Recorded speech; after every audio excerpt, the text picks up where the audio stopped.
Telangana cabinet విస్తరణలో బీసీలకు అవకాశం ఉంటుందని టీపీసీసీ చీఫ్ మహేష్ కుమార్ గౌడ్ తెలిపారు. బీసీల రిజర్వేషన్లకు తాము చట్టబద్ధత కల్పిస్తామని చెప్పారు. ఏదో ఒక రోజు బీసీలు సీఎం అవుతారని, అది కాంగ్రెస్ పార్టీ ద్వారానే సాధ్యమవుతుందని చెప్పారు. రేవంత్ రెడ్డి 5 ఏళ్ల పాటు సీఎంగా ఉంటారని, అందులో ఎవరూ అనుమానపడాల్సిన అవసరమే లేదని తేల్చి చెప్పారు మహేష్ కుమార్ గౌడ్. తెలంగాణలో బీసీ కాస్ట్ సెన్సస్ చేయడం అనేదే మా కమిట్మెంట్ ఫుల్ఫిల్ చేసినట్టు. రాహుల్ గాంధీ గారి ఆశయం మేరకు ఈ దేశంలో బీజేపీ ప్రభుత్వాలు చాలా చోట్ల ఉన్నాయి, వారు ఎక్కడ చేయట్లేదు.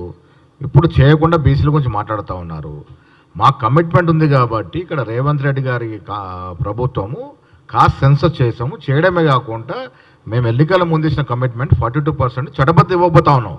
It's not a small thing, ఆషామాషి కాదు. మేము ఇప్పుడు బీజేపీ గారిని బీఆర్ఎస్ వాళ్ళని అడుగుతున్నాం, మాకు చిత్తశుద్ధి మేము చేస్తూ ఉన్నాము. మీరు 10 ఏళ్ళు బీఆర్ఎస్ చేయలేదు, ఇలా బీజేపీకి అవకాశం ఉంది, కేంద్రంలో అధికారంలో ఉంది, మేము కాస్ట్ సెన్సస్ చేస్తాము. పెద్దలు చెప్పినట్టుగా 9th షెడ్యూల్లో చేర్చి ఈ రిజర్వేషన్ సుప్రీంకోర్టు సీలింగ్ని అధిగమించి మీరు మీ చిత్తశుద్ధి చాటుకోవాలి. ఇవాళ బండి సంజయ్ గారికి నేను వీతో పక్తాను, ఓబీసీ బిడ్డగా మీరు కేంద్రంలో మంత్రిగా ఉన్నారు.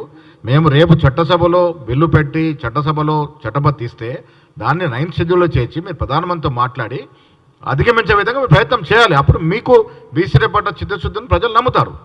రేపు సీఎం కూడా ఏదో ఒక రోజున ఈ రాష్ట్రంలో బీసీ అవుతాడు, అది కాంగ్రెస్ వల్లే అవుతాడు, ఏ పార్టీలో అవకాశం లేదు. ఇవాళ రేవంత్ రెడ్డి గారు చక్కటి కార్యక్రమాలు చేస్తూ ఉన్నారు. భవిష్యత్తులో ఎప్పుడైనా బీసీ ఈ రాష్ట్రానికి ముఖ్యమంత్రి అవుతారంటే అది కాంగ్రెస్ పార్టీలో అవుతారు.